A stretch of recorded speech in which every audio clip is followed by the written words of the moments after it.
this is awkward. Yeah, a little awkward. How do you think you did? Oh, stop, for crying out loud. I thought it was good. Well, thank you. I thought it was really good. This is really awkward. I also thought I probably should have ironed your shirt better. I actually thought that putting it on, but I thought you would tell me what you always tell me when I say those things, and that is, no, it'll work itself out. It looks good. You're like overthinking it. No, this time I thought as you were up there, I was like, it looks a little wrinkled. Gotcha. So. I told you I'd iron it. I told you I would do the ironing. But no, it's a very good sermon. It's very good. I've literally loathed this. I've thought about this video since preparing the sermon, and it's going about as smoothly as I thought it would be going thus far. What really drove your mindset behind the sermon? What impacted you that led you to?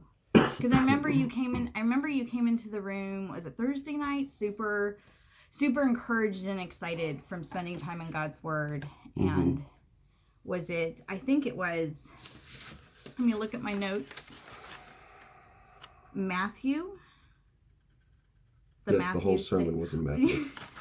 Yes, Matthew is what really drove it home for me.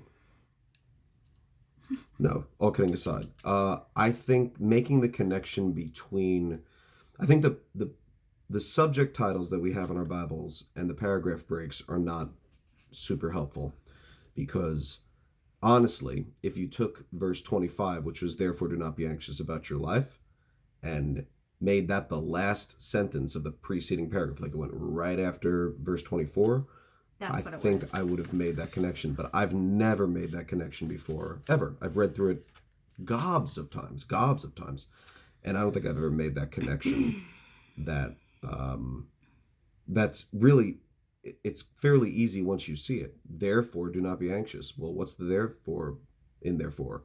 Oh, okay, well, it's because nobody can serve two masters. So thinking through, if we just think through the substance of our worry, that's where we say, okay, well, so I'm not going to worry about luxuries, but it's legit for me to worry about my livelihood, my food, my drink. But that's not what Jesus is saying, which he makes clear in the next verses as well. But just looking at it as, I don't know.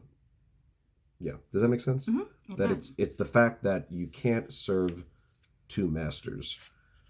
And when you're worrying, you're serving two masters. So it's not like we're going through things, okay, so we can't worry about luxuries. We can't worry about food, water, clothes, but there's other things we can worry about. No, because anytime you're worrying, you're serving two masters, and you will love one and hate the other. You'll be devoted to one and despise the other. Mm-hmm. So I think I probably could have camped out there even longer if I wanted to. That's what really touched my heart the most. And then the ending about if I'm worried, I'm not going to be seeking the kingdom. In my own life, I'm not going to be trying to share it with other people.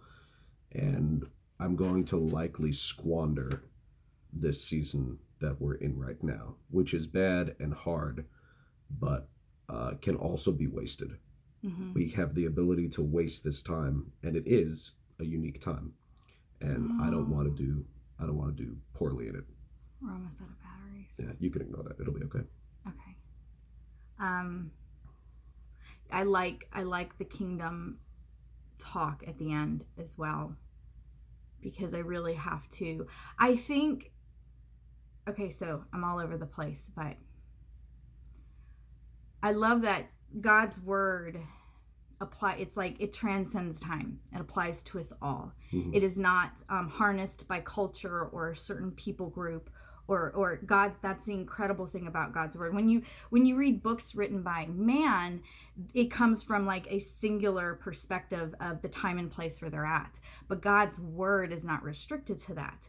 But it gets really juicy when you kind of peer into the actual physical audience that Jesus was speaking to, mm-hmm. and where they were at and what they were going through at the time. And they were really worried about their earthly kingdom at that time. where they were living, Mm-hmm. who their ruler was. Well, and there would have been people, sorry.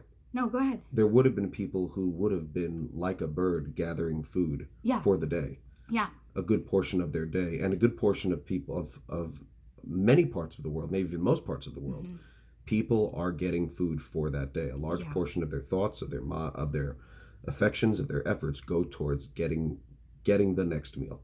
Yeah. So it would seem natural to worry about it. It reminds me of the Israelites with the manna. Yeah. They weren't allowed to get it for the next day, just for that day, and that was a huge struggle for them. Yeah. So the people, the Jews that Jesus was speaking to would have seen, would have probably thought that. Yeah. But it puts myself and where I live and the times that I'm living in and my privilege. It kind of puts that into perspective of he was speaking to people, like you said, who were living day to day today. And I personally, I don't live day to day right now. Right. Does that make sense? Mm-hmm.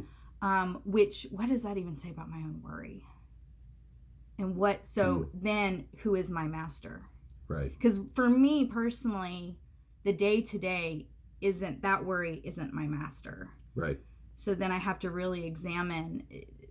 Worry is so complex because it really shines a light on idols and who your master is and who you follow. Yeah. Yeah. It was good. It was very thought-provoking. Something that I'm going to chew on for the rest of the week and examining my heart. Thank you. Oh, you're so kind. Okay, it's a little less awkward, but it's still kind of awkward. So now's a good time to cut it. And oh my gosh, we're coming up on 7 minutes. Gotta run. This will probably be posted after the Campus Pastors Q&A. So I'm not sure, but if it's posted before, hope you join us. If it's posted after, hope you enjoyed it. And you'll catch us on the next time. And catch you on the flip side. Catch you on the... You're so cool. Alrighty, see you later.